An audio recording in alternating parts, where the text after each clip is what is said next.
And you use that term quit worthy.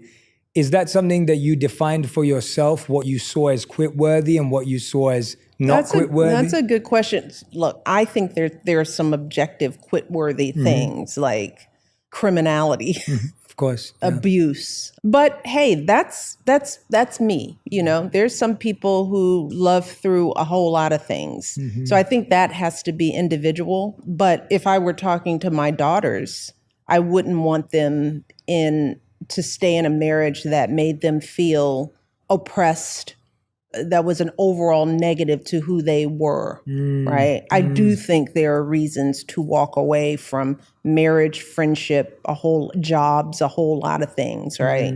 So yeah, I have a clear list of the non-negotiables, but everybody has their own. Yeah, absolutely. And I think that's so important that, you know, everyone who's listening or watching, that idea of having our own quit-worthy definition is such a need, because it can get really hard to find clarity when you get really deep into something. A practice that I love doing with a lot of my clients and even people that I work with or online is I ask everyone to write down the needs that they have in their life and then write down the people that fill those needs. And it could be themselves too, some of them, and then some of them are their friends, their mom, their dad. And of course, in your book, like we notice like your mom's like wisdom, right? Like she's the Buddha in your life, as you say. And you see different people. What are the roles that you initially wanted President Obama to fill that you then realized they actually needed to be filled by other people? Oh, that's a good question. I write about it, the fact that we are two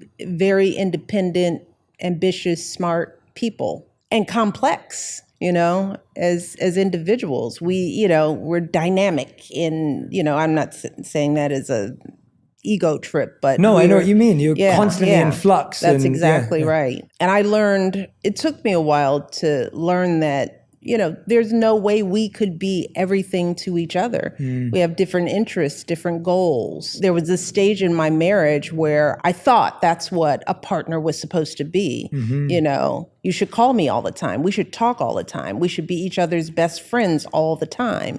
Our marriage got better when I got better about that, because I think he already had that independence, this notion of, I love you. I don't, even if I don't talk to you today, that to me is like, I don't need that. I felt like I needed more of that.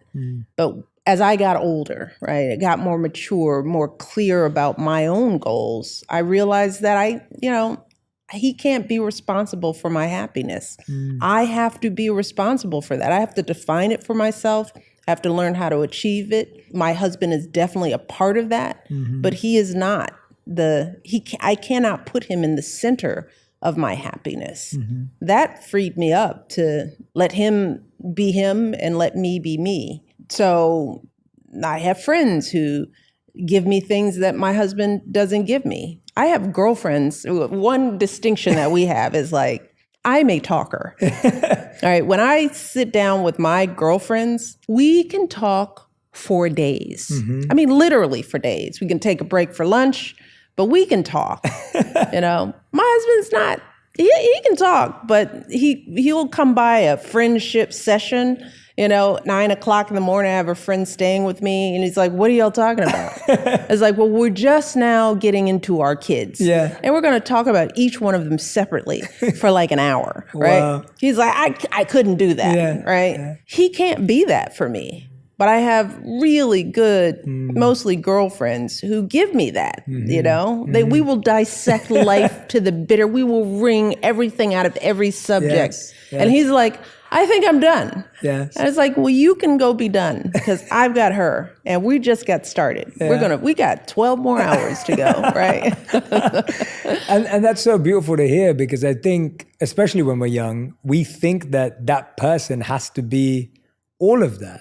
And from the beginning, or they'll become it. There's the other fallacy of like, oh, well, I know who they could be and who they could become. How much of that did you feel you had to disconnect and detach from, of like what this person could be to you, obviously not in the world, but I had to disconnect from all of those beliefs, right? And every couple is different. I found I know people who are each other's best friends. They like to travel together. They walk and hold hands. And I have friends who are in relationships where they talk like every hour. I'm like, are you talking to him again? Nothing changed. You know, it's up to the individuals to define that for themselves. That's the key word, yeah. For Barack and I think you should be clear about that, because the other thing is that when we hold on internally to an expectation of the other person, we don't even share it.